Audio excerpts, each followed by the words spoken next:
Assalamualaikum warahmatullahi wabarakatuh. Jumpa lagi bersama saya Adi di channel Ngulik Sejarah. Dan pada video kali ini saya akan kembali lagi membacakan suatu kisah misteri yang kali ini berjudul tentang sebuah kisah Tumbal 100 Nyawa Perawan. Cerita kali ini ditulis oleh Mbak Nafila ya teman-teman. Yang ini merupakan full version dari keseluruhan part yang sudah saya baca. Jadi untuk kalian yang suka dengan full versionnya, saya akan bikin full versionnya di video kali ini. Untuk kalian yang belum subscribe channel ini ya teman-teman, dan nyalakan tombol lonceng notifikasinya agar kalian tidak ketinggalan video terbaru selanjutnya dari channel ini. Yuk, daripada kita lama-lama, daripada kita penasaran bagaimana sih full version dari keseluruhan alur cerita Tumbal 100 Nyawa Perawan. Nah, kita langsung saja menuju ke ceritanya. Perhatikan baik-baik karena ceritanya akan segera saya mulai. Oh ya, namun sebelum itu saya sarankan untuk kalian mendengarkan video kali ini dengan earphone terbaik kalian, karena untuk mendapatkan kualitas audio yang jauh lebih baik. Persiapkan diri kalian, cemilan kalian, dan posisi ternyaman kalian, karena cerita ini lumayan agak panjang untuk kalian dengarkan. Yuk, mari langsung saja kita mulai ceritanya.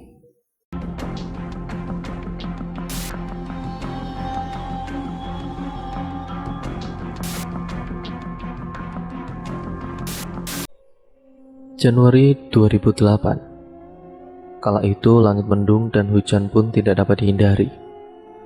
Seorang gadis belia berteduh di halte sambil menunggu bus datang. Sepi, tidak ada seorang pun di sana selain dia dan nyanyian para katak yang senantiasa menemani kesendiriannya. Jam menunjukkan pukul 6 sore. Sudah seharusnya dia berada di rumahnya. Namun karena satu hal, hari ini dia terlambat pulang. Tumben baru pulang? Suara yang familiar menyambutnya dengan akrab saat dia menaiki bus yang baru saja berhenti di depan halte. Iya pak, tadi di sekolah ada tugas tambahan, jawabnya dengan tersenyum lebar. Ya wis, cepat naik, biar bisa sampai rumah cepat, udah marip ini. Selang beberapa menit, tumben bener busnya kosong pak. Biasanya jam segini banyak karyawan yang pulang. Tidak ada jawaban dari pak sopir yang dikenalnya sebagai Pak Sabto, tetangga dekat rumah Aini, nama gadis itu.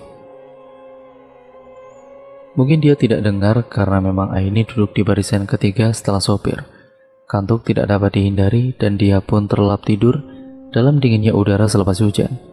Pesan masuk dengan nada lumayan keras membangunkan tidurnya. Kamu di mana?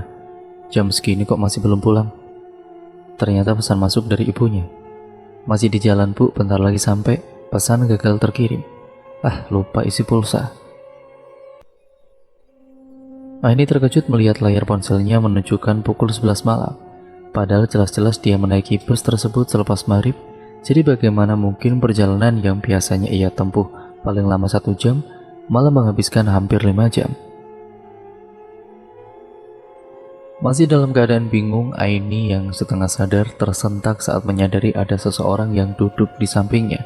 Seorang gadis SMA seumuran dengannya sedang tertidur lelap. Belum sempat dia mencerna apa yang terjadi, Aini semakin terkejut saat dilihatnya bus itu terisi penuh dengan penumpang yang tidak satupun ia kenali. Loh, apa ini kok tiba-tiba penuh busnya? Ini beneran apa mimpi sih? Aini tidak henti-hentinya berbicara sendiri sambil mencoba menenangkan diri. Aini semakin panik saat dia melihat di luar jendela daerah yang sama sekali tidak ia kenali, rute bus yang belum pernah dia lihat sebelumnya. Dan di saat matanya masih memandang lajur jendela, ada pantulan bayangan gadis itu di jendela yang tidak sengaja Aini lihat perlahan terbangun dari tidurnya. Aini tidak menoleh karena tidak berani. Dia hanya melihat gerak-gerik gadis itu lewat jendela. Gadis itu tersenyum semakin membuat Aini tidak kuasa menahan air mata. Ayat kursi yang selalu ibunya ajarkan ketika menghadapi situasi di luar nalar tidak dapat Aini lafalkan. Dia terlalu panik. Tak ada suara yang mampu Aini keluarkan selain tangisannya. Aini menunduk, menangis, dan berharap semua ini hanya mimpi.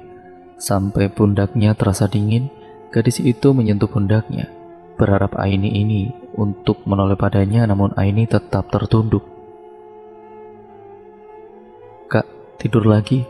Suara lirik itu terdengar samar-samar. Aini kaget, jangankan menoleh. Melihat pantulan bayangan gadis itu dari jendela saja, Aini tidak mampu. "Tidur Kak, jangan bersuara." Suaranya masih samar-samar, namun Aini bisa mendengarnya dengan jelas. Rasa penasaran benar-benar mengalahkan ketakutannya. Mungkin maksud dia baik, pikir Aini saat itu.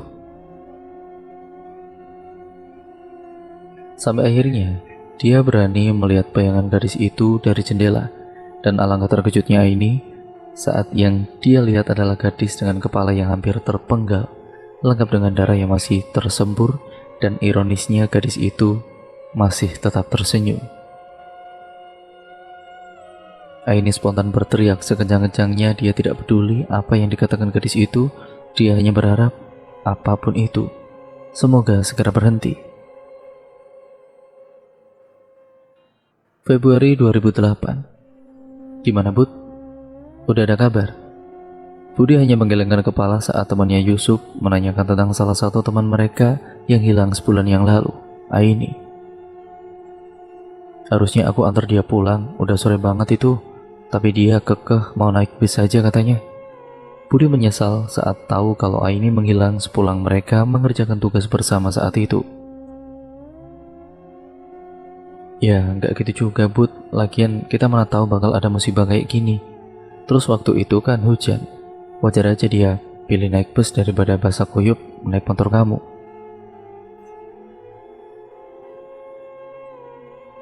Yusuf mencoba menenangkan. "Tapi kok aneh ya, Bud? Kalau Aini diculik, pasti penculiknya udah hubungin orang tuanya dan minta tebusan. Tapi sampai saat ini belum ada kabar apapun. Bahkan polisi saja belum nemuin petunjuk apa-apa." Budi hanya diam. Apa mungkin Aini diculik makhluk halus? Yusuf masih saja menebak dengan pikiran liarnya. Kamu itu ngomong apa sih, Cuk? Jangan sembarangan deh," kata Budi. "Ya habisnya kalau Aini meninggal juga nggak mungkin. Karena sampai saat ini belum ada mayat yang Belum sempat Yusuf menyelesaikan ucapannya, Budi langsung bergerutu dan memukul kepalanya dengan buku tebal sambil berlalu meninggalkan dia sendiri di kelas. "Apa aku kasih tahu dia aja ya?" ucap Yusuf pelan sambil melihat Budi pergi. Budi yang sedari dulu memendam perasaan pada Aini sungguh terpukul dengan kejadian ini. Dia merasa sangat bersalah karena Aini tidak mungkin mengalami hal seperti ini jika saja dia meminta Aini menunggu hingga hujan reda dan bisa mengantarkannya pulang. Budi seorang pemuda pendiam yang sulit bergaul. Saat pertama kali dia datang ke kota itu dan masuk sekolah sebagai murid pindahan, hanya Ainilah yang begitu berbaik hati berteman dengannya. Kini dia hanya bisa berdoa jika temannya itu bisa kembali pulang dalam keadaan selamat. Jam istirahat pun tiba. "Cuk!" teriak seorang gadis muda berparas cantik yang langsung membuat Yusuf tersenyum. Nona manis, ada apa?" goda Yusuf seakan sudah menjadi hal yang biasa bagi gadis itu. "Pulang sekolah temenin aku ya. Ada setan yang harus kamu usir." Ringan sekali ya cocotmu itu. Dikira usir setan kayak usir kecoa. Udahlah, aku tunggu, awas aja loh kalau nggak datang. "Untung cantik kau, Lai," ucap Yusuf berteriak sambil memandang gadis itu berlari meninggalkannya. Sepulang sekolah, Yusuf datang ke rumah Laila, seakan sudah tahu apa yang diinginkan gadis itu darinya. Dan benar saja Laila sudah bersiap di depan rumahnya dengan membawa tas besar. "Ayo," ajak Laila. "Lah kemana? Bukannya ke rumahmu?" "Ke tempat nenekku, nggak jauh kok." "Lah, terus kenapa bawa tas gini benar?" Yusuf heran dengan tas besar yang dibawa Laila. Nanti kamu juga tahu." Setibanya di tempat tujuan mereka, bukanlah rumah asri yang ada di bayangan Yusuf, melainkan gedung kosong yang sudah lama ditinggalkan. Terlihat rumput ilalang yang sudah tumbuh mengitari gedung tersebut. Lai, perlu aku tegesin ya, aku nggak bisa usir setan, aku cuma bisa lihat aja, itu juga kalau kepepet. Selebihnya aku nggak tahu apa-apa. Yusuf terlihat begitu tertekan yang dijawab candaan oleh Laila. Santai aja Sup, aku cuma bercanda kok, nggak ada setan-setanan kok. Aku cuma mau mengantarkan makanan buat nenekku. Biasanya bapak aku yang antar, tapi dia lagi sakit sekarang. Nenekmu tinggal di sini? Yusuf heran. Ya enggak lah, gila aja, nenekku tinggal di gedung kosong. Dia tinggal di belakang sama adiknya. Jadi kalau mau masuk harus lewatin gedung ini dulu. Lah ini gedung bekas apa lah? Tanya Yusuf saat mereka berjalan pelan melewati gedung itu. Gedung bekas PT penyalur TKI, tapi semenjak kejadian 7 tahun lalu itu, semua orang yang ada di gedung itu pergi dan gedungnya ditinggalin. Begitu aja, cerita Laila. Kejadian apa? Yusuf semakin penasaran. Belum sempat dijawab oleh Laila, Yusuf dikejutkan dengan sosok hitam legam dengan mata menyala melihatnya melalui jendela di dalam gedung itu. Yusuf seakan terpaku dan tidak dapat bergerak saat sosok itu menyeringai dan melihatnya dengan seksama. Yusuf diam sampai Laila menepuk pundaknya dan, "Woi, kamu dengar gak sih? Ayo cepatan keburu sore nih." Laila menarik tangan Yusuf agar segera mengikutinya. Mereka pun akhirnya tiba di rumah nenek Laila. Rumahnya begitu sederhana dengan perpaduan dinding bilik dan tembok layaknya rumah zaman dahulu. Di situ neneknya duduk seolah sedang menunggu kedatangan cucunya itu. Berucap salam, mereka pun masuk sambil Laila membuka bungkusan besar yang ada di dalam tasnya, 2 bungkusan. Yang satu berisi makanan pokok dan bungkusan kedua berisi bunga-bungaan dan parfum. Yusuf heran, namun dia tidak berani bertanya. Dia hanya diam. "Aki, ada nek?" Tanya Laila karena ia tidak melihat Aki Toha. Adik neneknya berada di dalam rumah. Ada di dalam kamar seperti biasa. Nek Ira sambil tersenyum menjawab pertanyaan Laila, namun matanya tertuju pada Yusuf. "Teman Laila?" tanya Nek Ira kepada Yusuf. "Iya Nek," jawab Yusuf sambil tersenyum ramah. "Kalau mau pulang, mending dari sekarang. Jangan nunggu malam. Kalau keburu malam, mending nginep di sini saja," ucap Nek Ira dengan tegas. "Kami pulang saja ya Nek, besok kan harus sekolah." "Ya sudah, bukannya nenek ngusir, mending pulang sekarang aja, jangan lewat maghrib." Dan mereka pun pamit saat itu juga. Namun pandangan nenek masih tertuju pada Yusuf, seakan ada hal yang ingin dia sampaikan. Yusuf yang masih membayangkan sosok yang dia lihat di dalam gedung, tidak terlalu memperhatikan hal itu. Hanya Laila yang melihat ada keanehan dari mereka berdua. "Cup, nenekku hari ini aneh banget." Laila membuka obrolan. "Aneh gimana?" "Kalau aku main ke rumah, dia selalu menyuruh aku nginep, meskipun aku datang pagi. Tapi sekarang dia kayak ngusir gitu," ucap Laila dengan penuh kecurigaan. "Itu cuma perasaan kamu saja mungkin. Lagian, apa yang dibilang nenek kamu kan benar. Jangan keluar pas maghrib, pamali," tegas Yusuf. Mereka berjalan ke depan dan akhirnya sampai di gedung kosong itu. Yusuf kembali terdiam. Dia tidak berani menoleh. Namun semakin dia diam, semakin dia penasaran. Dan di saat matanya menoleh ke arah dalam gedung itu, alangkah terkejutnya Yusuf saat yang dia lihat adalah kumpulan gadis remaja tergeletak penuh darah di dalam gedung tersebut. Tidak ada satupun yang masih hidup. Yusuf panik. Laila sudah berjalan lebih dulu. Yusuf berusaha memanggil Laila, namun suaranya tidak dapat keluar sedikit pun. Kakinya tidak dapat melangkah. Yusuf semakin panik. Yusuf seorang anak penakut yang sengaja dibukakan mata batinnya oleh sang kakek karena kejadian semasa kecil. Karena tidak kuasa menahan air mata saat salah satu gadis yang tergeletak itu terbangun. Dengan berlumuran darah, gadis itu perlahan berdiri. Dia menghampiri pintu kaca tepat di depan Yusuf berdiri. Gadis itu tersenyum. Dia melambaikan tangan pada Yusuf dan betapa terkejutnya Yusuf saat dia lihat gadis itu sangat mirip dengan seseorang yang ia kenali, yakni Aini.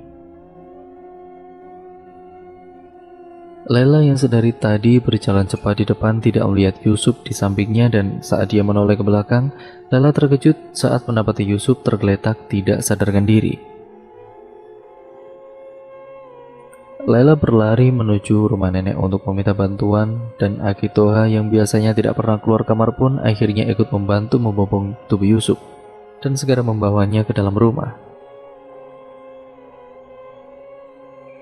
Neira tidak banyak bertanya, dia hanya memijat jempol kaki Yusuf sambil diciumkan wewangian ke dekat hidungnya, sampai akhirnya Yusuf tersadar. Mata Yusuf memerah. "Ini di mana? Kalian siapa?" Yusuf sontak kaget saat ia melihat ia dikelilingi oleh orang yang sama sekali tidak ia kenali. Begitu riuh dan penuh sesak, mereka berkerumun dan mengelilingi Yusuf sampai ada salah satu wajah yang tidak asing. Lagi-lagi Aini. "Tolong aku!" Suara lirih keluar dari mulut gadis itu. Yusuf yang tidak berhenti berteriak akhirnya perlahan diam. Ia dengarkan dengan seksama suara itu. "Hutan, tolong aku." Hanya itu kata yang dikeluarkan gadis itu sampai akhirnya Yusuf benar-benar tersadar. Dan dilihatnya Laila, Neira, dan sosok tua yang baru ia lihat, Akitoha. "Sepertinya kamu dapat pesan dari gadis itu," ucap Neira yang ditanggapi dengan heran oleh Laila. "Siapa, Nek?" "Aini," jawab Yusuf singkat. "Aini, teman sekolah kita yang hilang itu?" tanya Laila yang dijawab anggukan oleh Yusuf.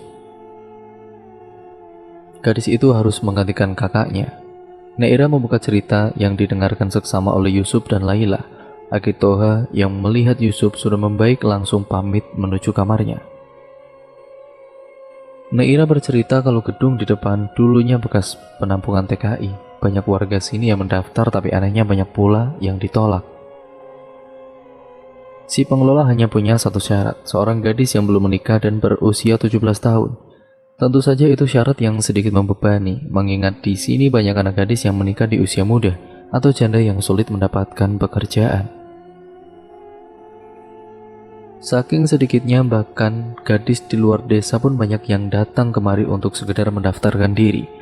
Neira ingat betul. Januari 7 tahun lalu, pagi-pagi buta ada dua anak gadis yang datang ke gedung itu. Neira yang saat itu baru pulang dari pasar disapa oleh salah satunya. "Nek, mau tanya, ini benar PT untuk penyalur TKI itu?" tanya gadis itu dengan ramah. "Betul, Neng. Emangnya Neng dari mana? Mau mendaftar?" tanya Neira. Iya, Nek." Gadis itu tersenyum. "Sudah izin orang tua." Neira sedikit khawatir karena gadis itu membawa tas yang cukup besar dan ditemani anak kecil seusia cucunya. "Orang tua kami sudah meninggal dunia sejak kami kecil dan ini adik saya. Ya kami baru pamit dari panti. Setelah saya banyak mendengar tentang yayasan ini, saya mau mendaftar." Gadis itu masih dengan wajah tersenyumnya menjelaskan kepada Neira. "Mampir ke rumah nenek dulu saja, jam segini PT masih belum buka. Tunggu jam 9 pagi ya," ajak Neira yang diiyakan oleh gadis itu. Baru akan melewati gedung, tiba-tiba ada seorang wanita yang keluar dari gedung memanggil gadis itu. "Adik yang namanya Andini, yang kemarin menelpon?" tanya wanita itu seketika membuat kedua gadis itu menoleh. "Betul, iya betul itu saya." Andini nama gadis itu. Berjalan menghampiri wanita tersebut sekaligus pamit kepada Neira. Sesaat Andini dan adiknya masuk, wanita itu menatap Neira dengan tatapan sinis dan berlalu masuk ke dalam gedung. Dan itulah pertama dan terakhir kalinya Neira bertemu dengan kedua gadis itu. Hingga suatu hari, muncul kabar menghebohkan, bus yang ditumpangi oleh 13 gadis calon TKI yang akan diberangkatkan ke kota, yaitu ke kota seberang menuju imigrasi guna pembuatan paspor, mengalami kecelakaan di hutan dan menewaskan semua penumpang termasuk Andini. Bus terbakar hingga tidak menyisakan satupun benda hidup. Begitulah kabar yang tertulis pada selembar koran, namun ada rahasia besar di balik peristiwa itu yang tidak semua orang ketahui. Rahasia yang hanya diketahui oleh Akitoha, Neira, dan anak gadis yang selamat, Andini. "Toha, aku yang cerita apa kamu?" teriak Neira memanggil Akitoha yang seakan mendengarkan dengan seksama cerita Neira. Di balik pintu kamar tidak ada jawaban. Neira pun melanjutkan ceritanya, seakan tanda diam adalah sebuah persetujuan dari Akitoha. Akitoha adalah seorang supir bus. Sudah lama ia geluti pekerjaan ini semenjak ia masih muda. Namun semenjak istrinya meninggal, Akitoha tinggal bersama kakaknya di rumah ini. Saat pertama kali datang ke sini, Akitoha sedang menganggur dan ditawarilah ia sebagai supir di yayasan penyalur TKI itu. Dia merangkap sebagai supir pribadi dan juga supir umum. Awalnya Neira tidak setuju mengingat Akitoha sudah bukan anak muda lagi dan pekerjaannya pun terlihat berat. Namun Akitoha bersikukuh. Dia bilang dia ingin kembali bekerja untuk sekedar mengisi kegiatan. Singkat ceritanya, bekerjalah Akitoha di yayasan itu dengan gaji yang terbilang cukup besar. Setiap hari ia mengantar jemput Mbah Putri, wanita tua pemilik yayasan itu, dari rumahnya di kota seberang ke tempat yayasan. Tidak banyak yang tahu asal-usul Mbak Putri ini. Yang pasti dia adalah wanita yang begitu kaya, yang cukup disegani di kotanya. Akitoha yang sehari-harinya menjadi sopir pribadi Mbak Putri tidak banyak berkomunikasi, ia hanya berbicara sewajarnya. Sampai suatu ketika Mbah Putri meminta ia mengantarkan ke sebuah hutan yang begitu terpelosok jauh dari kedua kota di mana ia biasa mengantar jemput Mbah Putri. "Turun di sini, Mbah," tanya Akitoha. "Tunggu di sini, biar saya jalan sendiri." Akitoha hanya mengangguk. Mbak Putri berjalan menyusuri hutan yang gelap tanpa pencahayaan sedikit pun. Akitoha yang berada di dalam mobil hanya mengamati dari kaca spion. Sampai akhirnya Mbak Putri tidak terlihat lagi dan masuk ke dalam hutan. Akitoha tidak berpikir yang aneh-aneh. Dia hanya menuruti permintaan Mbak Putri itu saja. Dia menunggu di dalam mobil sambil menyalakan radio. 1 jam, 2 jam berlalu, Mbak Putri tidak muncul juga. Dia ragu apakah dia harus turun dan menyusul Mbak Putri atau tetap menunggu di dalam mobil. Sampai suatu hal di luar nalar terjadi kepadanya.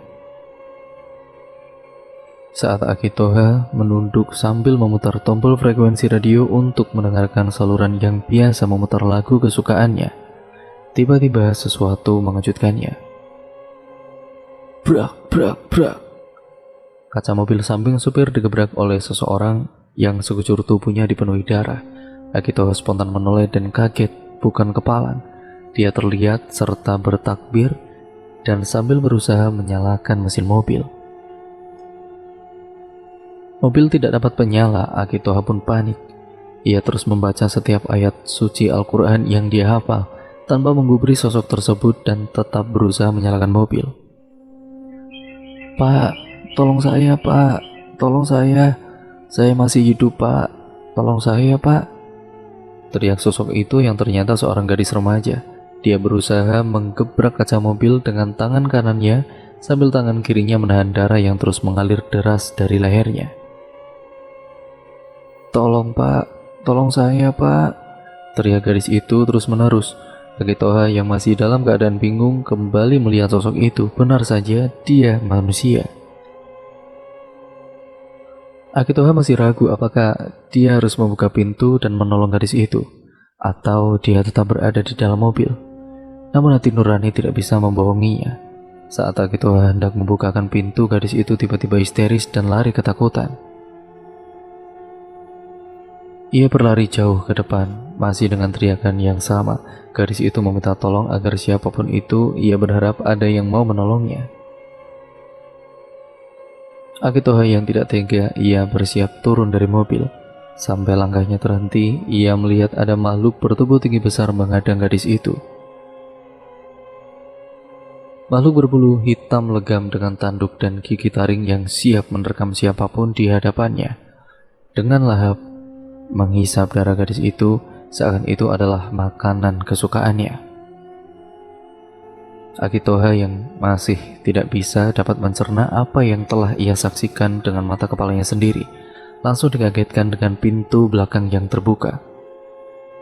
Dasar merepotkan, ucap Mbak Putri masuk ke dalam mobil sambil mengusap tangannya yang dipenuhi darah. Akitoha diam. Dia tidak mampu mengeluarkan sepatah kata pun. Kenapa diam? Ayo jalan. Mbak Putri membentak Akitoha seraya berkata, Toha, saya tahu kamu lihat semuanya.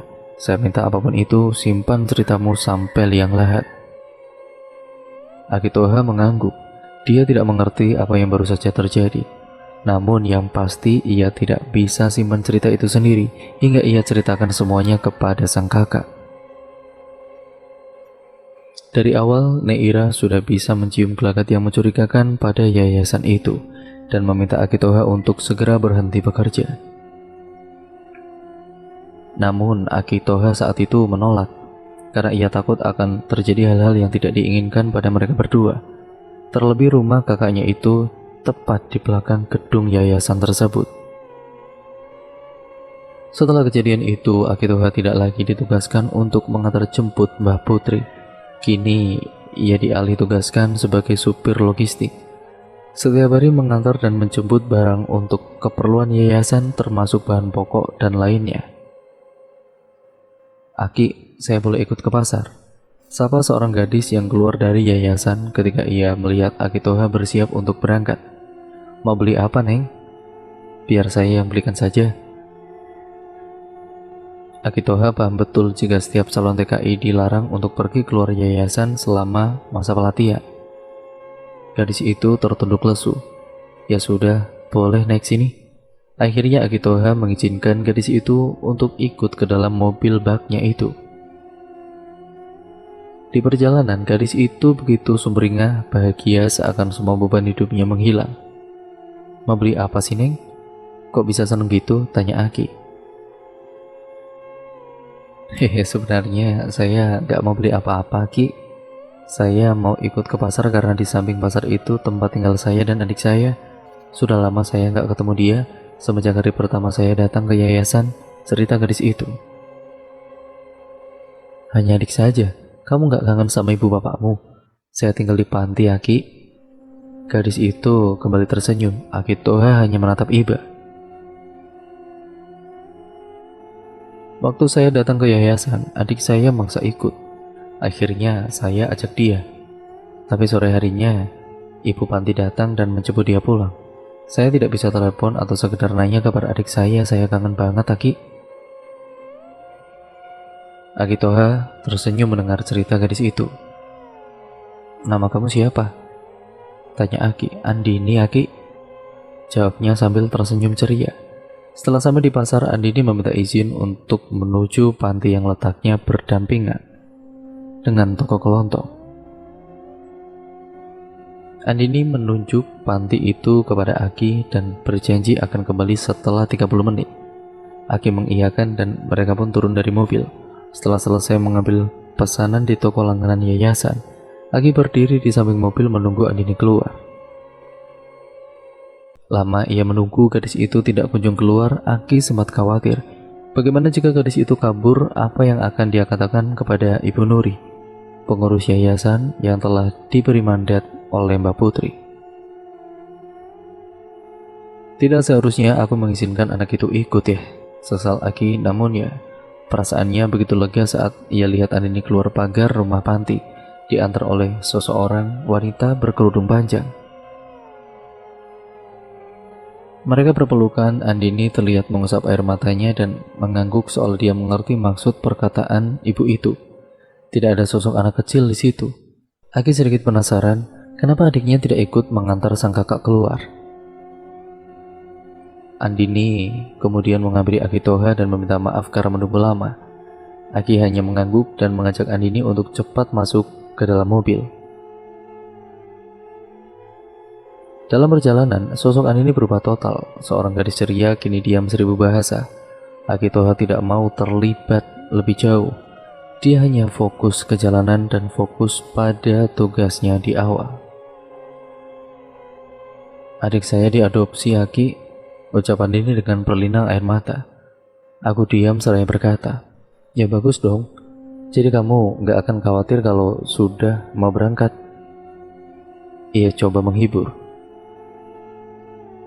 Saya senang, tapi saya juga merasa bersalah.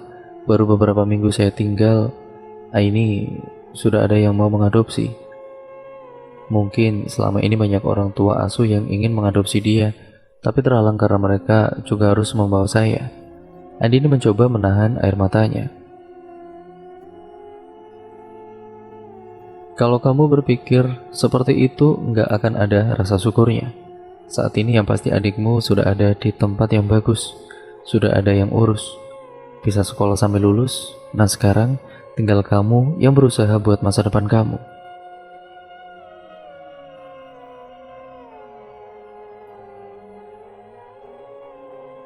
Andini menatap Akitoha, dia tersenyum. Terima kasih Aki.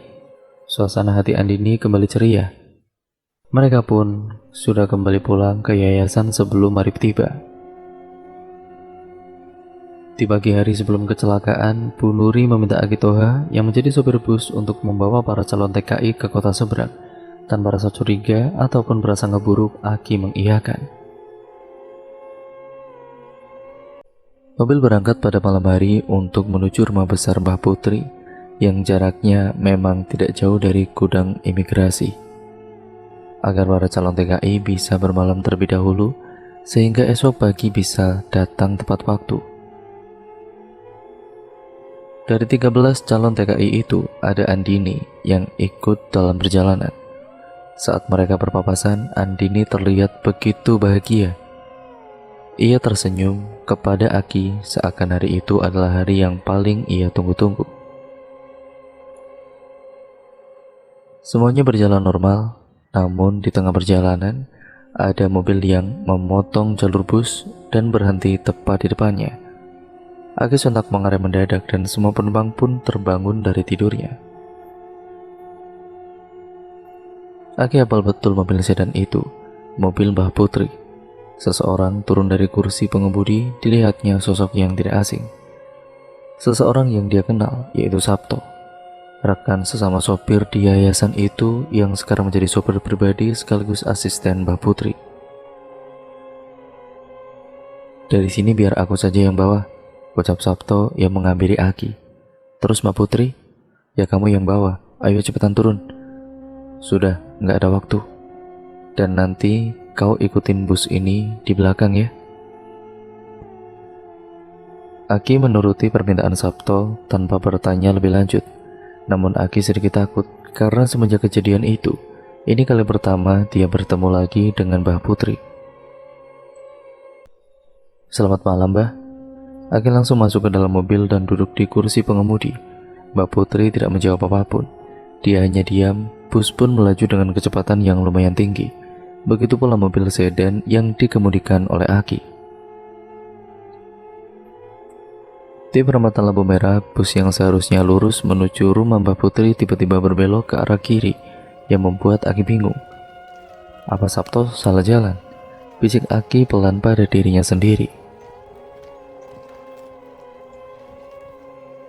Sudah, ikuti saja, bentak Mbah dari kursi belakang dan langsung dituruti oleh Aki. Bus melaju semakin jauh meninggalkan kota. Malam semakin gelap, bus perlahan memasuki area hutan yang sangat terpelosok. Hutan yang begitu jauh dari pemukiman warga dan hutan yang senantiasa menyimpan berjuta misteri di dalamnya. Aki menyadari sesuatu itu adalah hutan tempat di mana Aki menyaksikan kejadian yang tidak akan pernah ia lupakan seumur hidupnya.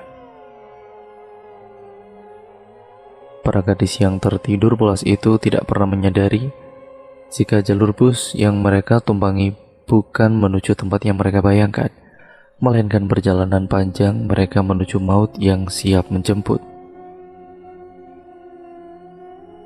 bus berhenti tepat di belokan hutan yang dulu Mbah datangi. Firasat Aki benar, para gadis itu akan dibawa masuk ke dalam hutan dan menjadi santapan makhluk hitam itu. Andai kamu tidak cerewet dan menceritakan semua ini kepada kakakmu itu, sudah pasti posisi Sabto akan menjadi milikmu, ucap Mbah seraya Aki melihat Sabto masuk ke dalam hutan sendiri dan meninggalkan bus di tepi jalan. Aki diam tidak menjawab. Dia tersadar jika Mbah bukanlah orang sembarangan, bukan orang kayak biasa yang selama ini orang-orang bicarakan. Ada rahasia besar yang mengikuti perjalanan hidupnya. Sabto keluar dari hutan dan naik kembali ke dalam bus. Di situ, Aki lihat Sabto menggiring para gadis itu masuk ke hutan satu persatu. Aki yang menyaksikan kejadian itu langsung menyadari sesuatu. Para gadis itu akan ditumbalkan kepada makhluk itu. Aki gusar, dia tidak bisa berbuat apa-apa selain menyaksikan kejadian tersebut. Mbak Putri yang melihat gerak-gerik Aki geram seraya berkata, "Ayo turun, biar kau saksikan sendiri bagaimana ritual itu. Mungkin ini akan menjadi pengalaman terakhirmu berada di dunia busuk ini." Aki enggan, dia tidak mau terlibat lebih jauh. Namun sorot mata Mbah yang ia lihat dari kaca spion membuatnya tidak kuasa menolak. Mereka berdua turun dan masuk ke dalam hutan. Berjalan lumayan jauh, menuju tempat yang tidak pernah ia sadari akan mengantarkannya kepada kematian para gadis itu. Aki mengikuti Mbah dari belakang tanpa ada pencahayaan sedikit pun. Aki hanya mencoba mengikuti suara langkah Mbah yang menginjak di daunan kering. Suara daun kering berbelok ke arah kanan. Aki masih mengikuti, namun suara langkah itu semakin cepat. Aki berusaha mengikuti semakin cepat, dan semakin cepat hingga tidak ada suara langkah kaki yang terdengar lagi. Aki tersesat.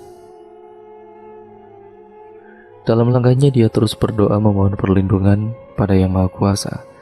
Namun apa daya, ketakutan itu terus menyelimuti.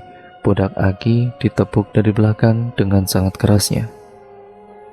Ini, astagfirullah, siapa itu? Tidak ada jawaban. Aki kembali berjalan. Semakin ia berjalan masuk ke dalam hutan, semakin kuat gangguan itu datang. Kini kakinya ditarik hingga ia terjatuh. Aki terbangun. Aki kembali berjalan sambil terus berdoa. Hutan seakan melarang Aki untuk masuk jauh lebih dalam lagi, hingga muncul sosok wanita bergaun putih berdiri membelakangi Aki. Aki mundur dan berniat kembali ke jalan, namun langkahnya terhenti saat dia mendengar ada suara teriakan dari dalam hutan. Teriakan para gadis itu. Tanpa menghiraukan wanita bergaun putih, Aki berlari. Wanita itu tertawa melengking membuat telinga Aki sakit, dan saat Aki spontan menoleh, dia melihatnya seorang gadis berlumuran darah. Dengan leher yang hampir putus, tertawa melihat Aki. Iya, dialah gadis itu yang berlari meminta pertolongan di pinggir hutan. Dan mungkin seperti inilah nasib para gadis itu nantinya. Aki kembali berlari hingga akhirnya sampailah ia di sebuah rumah besar. Rumah tua di dalam hutan yang tidak pernah Aki bayangkan akan menjadi saksi pembantaian itu. Rumah itu adalah satu-satunya bangunan yang ada di sepanjang hutan ini, besar, kokoh, dan gelap. Di situ Aki lihat tidak ada listrik, hanya lampu minyak dan patromak yang menerangi seisi rumah itu. Aki berjalan perlahan dan sampailah ia di pintu belakang rumah tersebut. Makan malam itu berlangsung sunyi, tidak ada obrolan yang berarti hingga perlahan satu persatu gadis itu ambruk. Mereka tertidur tepat di atas meja makan. Aki berpikir lama. Mungkin teriakan yang ia dengar tadi bukan berasal dari para gadis itu, melainkan teriakan dari gadis-gadis yang sebelumnya telah menjadi korban dari kepengisan Mbah Putri. Aki kembali melihat ke dalam rumah. Dan betapa kagetnya saat ia lihat mata Mbak Putri mengarah ke jendela. Mata mereka bertemu. Aki spontan menunduk hingga ia dengar Mbak Putri tertawa dengan sangat kerasnya. Aki kembali berdiri, dia tidak mau kalah dengan rasa takutnya. Mbak Putri masih memandang ke arah jendela. Ia lihat Aki sambil tersenyum simpul seakan mengisyaratkan, ini belum seberapa. Sabto mendudukkan gadis itu satu persatu kembali ke posisi semula. Sampai beberapa menit kemudian muncullah sosok makhluk hitam besar keluar dari arah pintu belakang. Sosok itu yang membuat Aki tidak bisa tidur untuk waktu yang sangat lama. Dengan kukunya yang panjang, ia sobek leher satu persatu gadis itu. Dia hisap darahnya tanpa tersisa. Dia gerogoti isi kepala hingga wajahnya pun dihancurkan. Aki yang menyaksikan itu tidak bisa menahan mual dan ngeri. Langkahnya kaku, ingin rasanya ia menghilang dari tempat itu atau setidaknya berlari sekencang-kencangnya. Namun Aki tidak mampu. Ia seperti dikutuk untuk merasakan dan menjadi saksi kebiadaban makhluk sebangsanya manusia. Satu persatu gadis itu meregang nyawa, hingga akhirnya gadis terakhir, iya, Andini. Gadis ramah yang Aki kenal, kini dalam hitungan detik nyawanya pun akan melayang. Makhluk itu terdiam, dia lihat wajah Andini dengan seksama. Di belainya baby Andini dengan kukunya yang panjang, dan sesekali ia lihat wajah Mbah Putri. Entah apa yang mereka bicarakan, namun terlihat Andini mulai tersadar dari tidurnya. Ia melihat sekelilingnya dipenuhi darah dan mayat teman-temannya dalam keadaan yang sangat mengerikan. Andini berteriak sekencang-kencangnya, yang membuat Pak Sabto segera menahannya untuk kabur. Mbah berdiri, ia langsung memukul Andini hingga pingsan. Aki tidak bisa berbuat apa-apa. Ia hanya berdiri terpaku sampai akhirnya tangannya ditarik oleh Sabto yang baru keluar dari dalam rumah. Sudah sampai sini saja kamu tahu. Sabto menarik tangan Aki dan menyeretnya pergi dari situ. Ada apa ini toh? Apa sebenarnya yang terjadi di sini? Kenapa kamu bisa ikut-ikutan seperti itu? Aki terus mencecar berbagai pertanyaan yang selama ini ia tahan kepada Sabto. Aku tidak punya pilihan lain, aku terpaksa. Anakku sakit dan butuh biaya banyak. Mbak Putri menawarkan aku posisi di mana aku bisa mendapatkan uang banyak yang cukup untuk hidup keluargaku. Sabto menahan air mata sambil tetap membawa Aki pergi jauh meninggalkan rumah itu. Lalu makhluk itu, dia itu iblis piaraan Simba. Bukan, itu suami Mbak Putri. Langkah Aki terhenti. Sabto yang menarik tangan Aki juga ikut berhenti.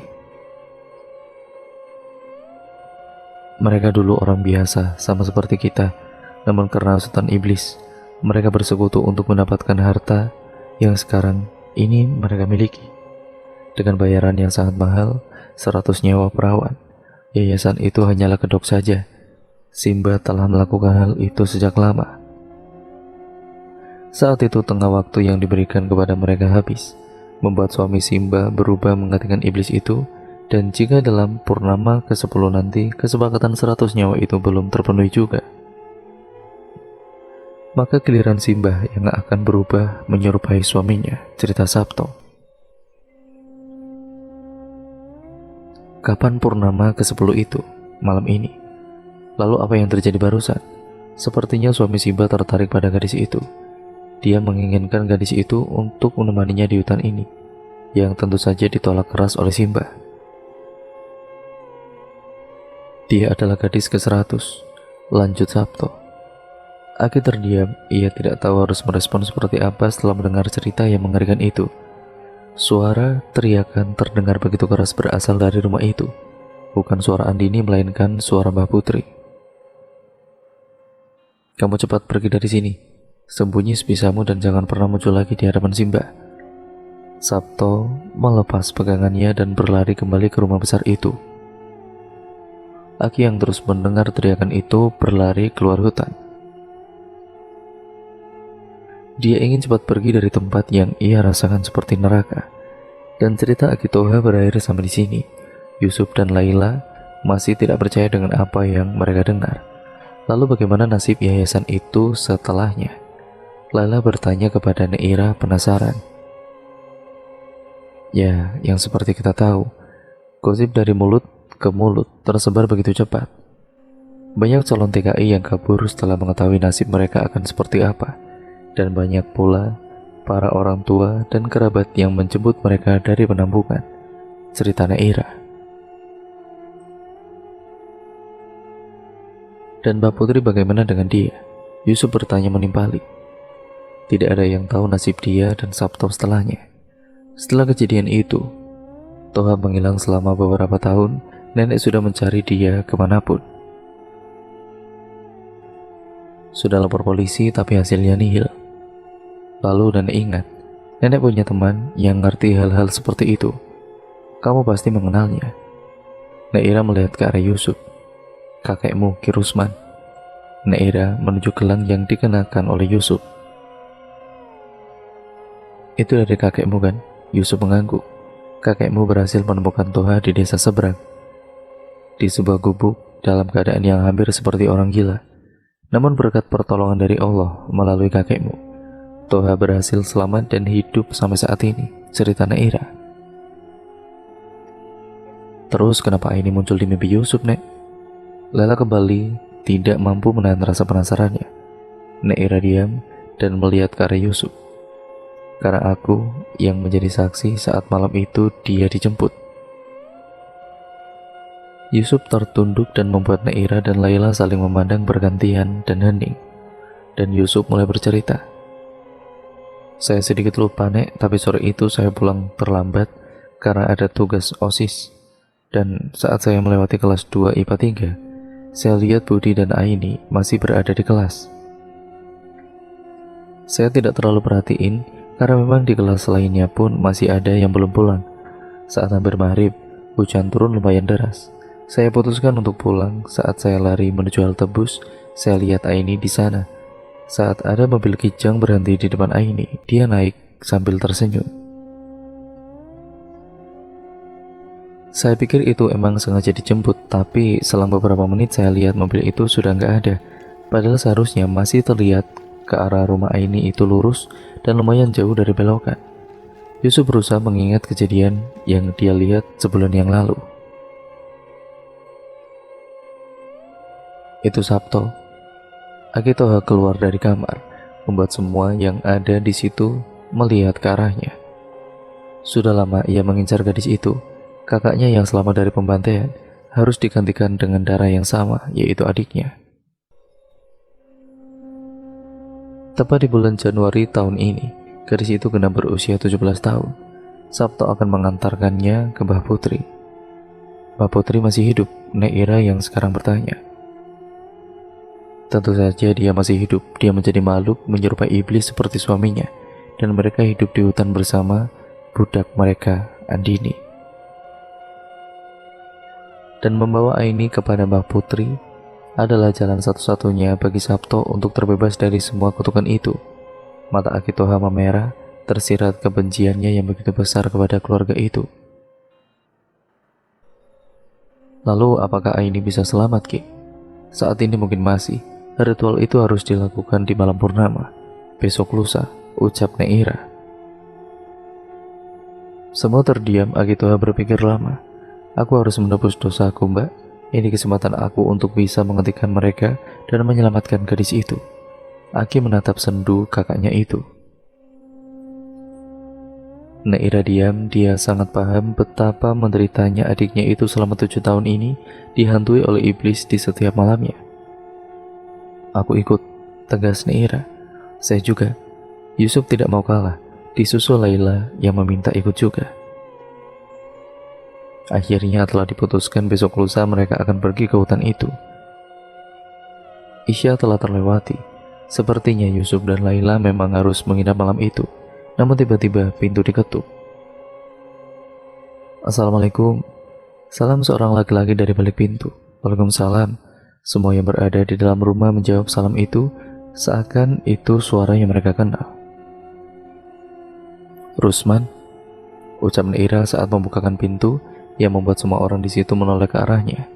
"Maaf mengganggu malam-malam, aku mau menjemput cucuku," ucap Ki Rusman sambil tersenyum ramah. Yusuf berdiri dan langsung menghampiri Ki Rusman yang seakan sudah tahu apa yang terjadi. "Jangan libatkan cucuku. Dia terlihat kuat, namun sebenarnya dia lemah. Kalau kalian butuh bantuan, biar aku yang pergi besok lusa." Naira mengangguk, mengerti maksud Ki Rusman. Memang awalnya dia juga tidak mau kalau Yusuf dan Laila ikut. Tapi Yusuf juga mau ikut. Ki Rusman melihat Yusuf dengan tatapan marah, hingga Yusuf pun diam tidak membantah. Mereka berdua pamit pulang, sedangkan Laila tetap tinggal di rumah mereka. "Jalan lurus saja, jangan tengok kanan kiri, ikuti langkah Aki." "Iya, Ki." Mereka berjalan ke depan melewati gedung itu. Hawa dingin mulai merasuk ke tubuh kurus Yusuf. Dia menggigil Ki Rusman yang melihat hal itu langsung melepas jaketnya dan dipakaikannya kepada cucunya itu. "Kamu kalau ada apa-apa itu bilang sama Aki. Jangan tiba-tiba menghilang dan ikut campur sama hal-hal yang begitu." "Iya, Ki," jawab Yusuf dengan singkat. Jalan menuju ke depan dirasakan sangat jauh oleh Yusuf. Dia berjalan di belakang kakeknya. Dilihat punggung kakeknya itu bidang dan tegap. Yusuf tidak bicara, kini ia berjalan melewati gedung itu. Dia tidak berani menoleh. Namun rasa penasaran itu semakin kuat. Dia takut, tapi setidaknya ada kakeknya di sana. Dia menoleh ke arah kiri, tepat di jendela ruangan pertama. Tidak ada apa-apa. Yusuf lega, dia kembali berjalan, namun tiba-tiba sesuatu yang keras menghantam kepalanya. Yusuf ambruk dan kembali pingsan. Brak, brak, brak. Tepat pukul 11 malam, pintu rumah Naira kembali digedor. Semua orang terbangun dan bergegas menuju pintu depan. Saat Naira membukakan pintu, dan betapa terkejutnya ia saat melihat Ki Rusman berdiri dengan napas terengah-engah. "Di mana cucuku?" ucapnya dengan nada tinggi. Semua orang saling berpandangan. Sudah jelas mereka lihat dengan mata kepala mereka sendiri kalau Yusuf dijemput olehnya. "Ah, sialan." Ki Rusman tidak kuasa menahan amarahnya. "Toha, ikut aku sekarang. Dan kalian berdua tunggu di rumah sampai kami pulang. Jika malam ini ada yang datang, jangan bukakan pintu. Tetap diam di dalam rumah sampai azan subuh berkumandang." Naira menyanggupi seraya melihat dua orang itu pergi, berlalu meninggalkan rumah. Mereka pergi mengendarai motor tua milik Ki Rusman. "Apa ini kerjaan Sabto, Ki?" tanya Aki Toha yang duduk di depan memegang kemudi motor. "Ah, kamu ngomong apa?" "Aku nggak kedengeran." "Udah, jalan saja, nanti ngobrolnya," teriak Ki Rusman dari belakang. Mereka sudah tahu kemana harus mencari Yusuf. Motor pun melaju semakin kencang menerjang gelapnya malam. 1 jam berlalu, masih belum sampai. 2 jam berlalu, masih setengah jalan juga. 3 jam berlalu, akhirnya mereka melihat jalan hutan itu. Ki Rusman dan juga Aki Toha turun dari motor dan mereka langsung berlari masuk ke dalam hutan. "Apa ini kerjaan Sabto?" tanya Aki Toha kembali. "Sepertinya kamu masih belum tahu. Sabto, dia sudah mati." "Bagaimana mungkin?" Aki Toha tidak percaya. 7 tahun lalu, bersama para gadis itu, ia dibunuh sebagai gantinya. Mereka memperbudak orang baru dan hidup berdampingan dengan gadis itu, menggantikan Sabto yang mati. "Orang yang menahanmu di gubuk itu pun Sabto yang baru," cerita Ki Rusman. "Jadi selama ini, lalu bagaimana dengan keluarganya? Menurutmu dia hanya punya anak perempuan satu-satunya yang sedang sekarat? Apa kau pikir dia bisa bertahan selama 7 tahun sendirian?" Aki Toha tertunduk lemas. Ia tahu Sabto bersalah karena ikut terlibat, namun ia merasa iba dengan apa yang sudah menimpa sahabatnya itu. Mereka berjalan menyusuri hutan, sepi dan sunyi. Jam sudah menunjukkan pukul 2 dini hari. Waktu di mana semua makhluk yang tertidur di siang hari terbangun. Suara itu, gumam Akitoha. Suara tawa seorang wanita semakin keras menusuk telinganya, berganti dengan suara tangisan, dan berganti lagi dengan suara tawa, membuat telinganya semakin kesakitan. Jangan diraukan, pelan Kirusman yang dijawab anggukan oleh Akitoha. Lama mereka masuk ke dalam hutan, akhirnya sampai di rumah itu. Gelap, tidak ada seorang pun di situ. Mereka berdua masuk dan kemudian Akitoha tidak kuasa menahan bau busuk yang langsung tercium dari dalam ruangan tamu. Tulang belulang berserakan menambah kengerian tempat ini.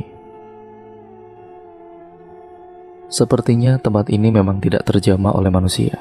Tidak pernah ada yang masuk atau menemukan mayat-mayat ini. Mereka membawa gadis itu dan Yusuf ke alam mereka. Seharusnya aku datang lebih cepat. Anak itu lemah. Dari semenjak dia kecil, ibunya saat ini pasti sangat cemas. Kirusman terus-menerus menyalahkan dirinya sendiri. Tidak ada pilihan lain. Sekarang kita tunggu di sini sampai besok malam. Akhirnya mereka berdua berjaga di luar menunggu bulan purnama datang, berharap kedua anak itu bisa selamat. Malam yang ditunggu pun telah datang. Mereka bersiap pergi dari rumah itu dan bersembunyi di balik pohon besar. Tepat pukul 11 malam, muncul cahaya keluar dari rumah itu. Mereka tidak bisa melihat dengan jelas, namun tiba-tiba sosok wanita yang bergaun putih melintas di depan mereka. Dia berbalik, wajahnya hancur dan lehernya hampir putus. Dia melirik Akitoha dan dia terbang ke arah rumah besar itu. "Ayo, kita ikutin dia," ajaknya Rusman. Akitoha mengikuti dari belakang. Dilihat dari jendela ada Sabto dan Aini yang tertuduk di kursi. Hanya mereka berdua, tidak ada Yusuf ataupun makhluk itu. Mata Aini terpejam, namun Kirusman masih menjelajahi isi ruangan. Tidak dilihatnya cucunya itu. "Aku tidak bisa melihat apapun, Energi di sini terlalu kuat. Ilmuku masih belum mampu menembusnya. Aku terlalu takabur." Kirusman terlihat putus asa. Ia sadar datang ke sini dalam keadaan penuh amarah dengan persiapan yang kurang, padahal keputusan yang sangat bodoh. Mereka berdua seperti tikus yang sedang menyaksikan pertunjukan di balik panggung, mengendap-endap tanpa sepengetahuan para pelakon. Dilihatnya Sabto komat kamit sambil duduk menghadap Aini, dan dalam sekejap mata, makhluk itu muncul. Tidak satu tapi dua, matanya merah menyala. "Mbak Putri dan suaminya," bisik Toha. Kirusman hanya diam tidak bersuara. Ritual yang sama terulang kembali. Akitoha yang sudah tidak tahan ingin masuk ke dalam rumah, namun tangannya ditarik oleh Kirusman. "Ini bukan teringanku, apalagi kamu. Nyawa gadis itu memang sudah ditakdirkan tidak bisa selamat. Namun cucuku masih bisa kembali. Kita tunggu di sini sampai aku bisa melihat keadaan cucuku." Kirusman masih mencengkeram tangan Toha dengan erat. Makhluk itu menghampiri Aini, membelai lembut rambutnya dan kerat. Darah keluar deras saat kuku yang tajam itu merobek lehernya. Dihisap darah Aini, gadis yang malang itu sampai habis tidak tersisa. Wajah cantiknya rusak tidak berbentuk, mual dan ngeri bagi siapapun yang menyaksikannya secara langsung. Aini kini hanya tinggal sebuah nama yang nantinya akan menjadi sebuah cerita. Lama mereka berdiri dari balik jendela itu, hingga akhirnya hal yang tidak pernah mereka bayangkan pun terjadi. Perlahan makhluk itu berubah kembali ke wujud aslinya, suami Mbak Putri. Ia tertawa dengan keras seakan kemenangan sudah ada di tangannya. Namun tidak dengan yang satunya. Dia masih berwujud seperti iblis itu. Mbak Putri tidak berubah. Suaminya tersenyum melihat ke arah iblis itu. Dengan cepat kilat, iblis itu ternyata mengangkat tubuh sang suami dan membantingkannya ke atas dan ke bawah berulang-ulang kali, hingga tubuhnya hancur tidak berbentuk. Dia mati untuk kesekian kalinya. Sabto yang menyaksikan itu semua tidak luput dari serangannya. Wajahnya hancur, dibenturkan ke meja kayu di depannya. Dia mati dan tubuhnya seketika berubah. Ibu Nuri, gumam Akitoha. Iblis itu tertawa terbahak-bahak seolah dia adalah pemenangnya yang sebenarnya. Dan perlahan iblis itu mulai berubah wujud menjadi seorang wanita berambut panjang terurai. Dia bukan Mbak Putri. Dia Akitoha tidak mampu menyebut namanya. Andini, ucap Ki Rusman. Akitoha ambruk, entah kekuatan apa yang membuat ia tidak sadarkan diri dan jatuh begitu tidak berdaya. Ya, ternyata Andini masih hidup. Dia bersemayam di tubuh iblis itu. Mbak Putri, dia mati dibunuh suaminya sendiri 7 tahun lalu, tepat ketika suara jeritan itu terdengar oleh Sabto dan Toha. Andini bukanlah gadis yang sama. Hidup dengan iblis membuatnya berubah menyerupai wujud mereka. Bahkan, adik yang sangat ia sayang itu tidak pernah lagi ada di benaknya. Nyawa adiknya ia rela korbankan untuk bisa menghirup udara kebebasan. Namun, ia tidak pernah menyadari iblis tetaplah iblis, apapun bentuknya. Kalau kau ingin cucumu kembali, jangan pernah ganggu aku dan jangan pernah muncul di hadapanku. Andini melihat ke arah Ki Rusman dan bernegosiasi melalui tatapannya. Ki Rusman mengangguk setuju. Dia tahu kekuatannya tidak cukup untuk melawan iblis itu. Temukan dia di antara batu di bawah pohon pinus, dan Andini pun menghilang. Tidak butuh waktu yang lama Ki Rusman bergegas meninggalkan tempat itu. Ia seret Akitoha yang masih belum sadarkan diri. Dilaluinya hutan yang begitu gelap itu dengan harapan cucunya bisa kembali pulang. Lama ia berjalan, di setiap sela batu ia cari Yusuf. Tidak kunjung ditemukan, dia cari lagi dan cari lagi. Sampai dia tiba di tepi jalan hutan, tepat di mana ia memarkirkan motornya. Mentari mulai terbit dari ufuk timur. Akitoha mulai tersadar. Ia lihat Ki Rusman yang mulai kelelahan. Akitoha memanggilnya namun tidak ada suara yang keluar dari mulutnya. Berkali-kali ia berusaha, tetap tidak bisa. Ki Rusman tertunduk lesu. Sudah, jangan paksakan. Masih syukur suaramu yang hilang, bukan nyawamu, ucapnya sambil terus memejamkan mata. Akitoha tidak bersuara lagi. Dia menangis dalam diam. Menit berlalu, ia membangunkan Ki Rusman menuju ke arah bebatuan di belakang pohon pinus. Di sana terbaring Yusuf dengan keadaan yang sangat mengenaskan, setengah telanjang dengan luka lebam di seluruh tubuhnya. Ki Rusman tidak kuasa menahan tangis. Dipeluknya cucu kesayangannya itu dengan erat. Motor yang mereka parkir di pinggir hutan langsung dinyalakan. Kini Ki Rusman yang membawa motor itu. Yusuf yang masih tidak sadarkan diri didudukan di tengah antara ia dan Akitoha. Motor pun melaju dengan kecepatan tinggi. Yusuf setengah membuka mata. Ia lihat para gadis itu berdiri berjejer menyaksikan kepergian mereka. Perlahan ia pejamkan matanya lagi hingga gelap dan sepi. Setibanya di rumah Naira, di sana sudah ada orang tua Yusuf serta Laila yang menunggu kedatangan mereka bertiga. Ibu Yusuf menjerit sejadi-jadinya tatkala dia melihat anak sematawayangnya tidak sadarkan diri dengan luka di sekujur tubuhnya. Dia peluk dengan erat. Pak Imam, ayah Yusuf bertanya kepada ayah mertuanya tentang apa yang sebenarnya terjadi. Namun Ki Rusman memilih diam dan meminta Yusuf segera dibawa ke dalam rumah. Di sana Naira melihat adiknya itu dengan tatapan kosong, seolah adiknya tidak berada di sini. Akitoha masuk ke dalam dan kemudian menguncinya rapat-rapat. Perlahan-lahan Yusuf mulai tersadar dari tidur panjangnya. Dia lihat ibu dan ayahnya di sana.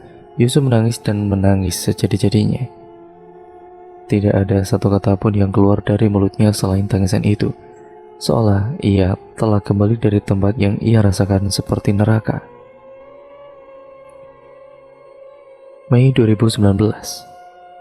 Om, ada korek? Tanya anak SMA itu tanpa basa-basi kepada seorang laki-laki yang duduk di halte bus. Dia hanya menggelengkan kepalanya sambil tersenyum. Dia kembali memainkan ponselnya, membuka menu yang sama berulang-ulang kali sampai ia lihat ada notifikasi masuk. Cuk, ini aku Budi. Masih ingat gak? Dilihat dari profilnya, benar itu adalah Budi teman SMA yang dulu yang sempat pindah lagi saat mereka menginjak kelas 3. Aku boleh minta nomor WA-mu? Ada yang harus aku sampaikan. Budi menyisipkan emotikon yang sangat banyak, seakan ingin menunjukkan rasa bahagianya. Yusuf memberikan nomor WA, dan kemudian selang beberapa menit Budi menelepon. Assalamualaikum Cuk, apa kabar kamu? Suara Budi terdengar begitu bersemangat. Waalaikumsalam, aku baik Bud, kamu gimana? Balas Yusuf. Alhamdulillah, aku juga baik. Aku ada kabar nih, bulan depan tanggal 10 aku akan menikah. Kamu datang ya? Walah, selamat ya Bud. Siapa gadis yang katarak itu? Sialan kamu. Kalau kamu aku kasih tahu pasti enggak akan percaya.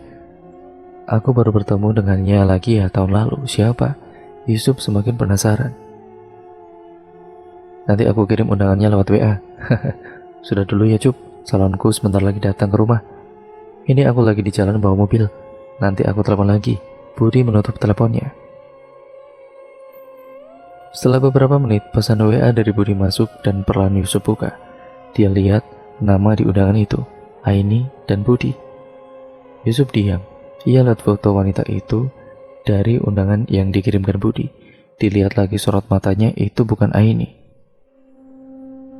Yusuf diam, dia tidak bergeming, seolah ia sudah bisa menebaknya.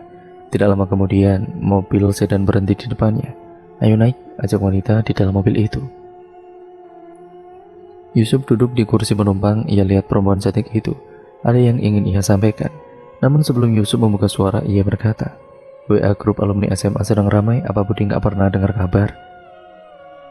Dia tidak punya teman selain kamu dan gadis itu. Atau gimana? Gimana dia bisa nggak tahu Budi? Dia menikah dengan Andini bukan?